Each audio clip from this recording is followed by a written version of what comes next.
mitjançant un referèndum d'autodeterminació, quina és la millor via per generar benestar i prosperitat per tothom.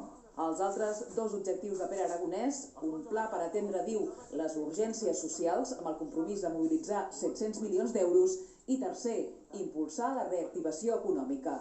Vull dedicar tots els esforços a fer front a la crisi social i econòmica provocada per la Covid-19, a impulsar la transformació del nostre sistema econòmic i a resoldre el conflicte amb l'Estat.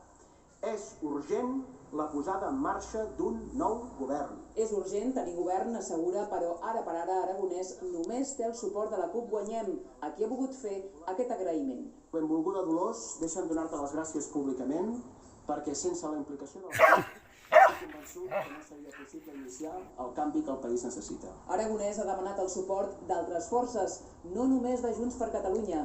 Estenc de nou la mà a la resta de formacions amb qui compartim els objectius, especialment a Junts, però també en Comú Podem.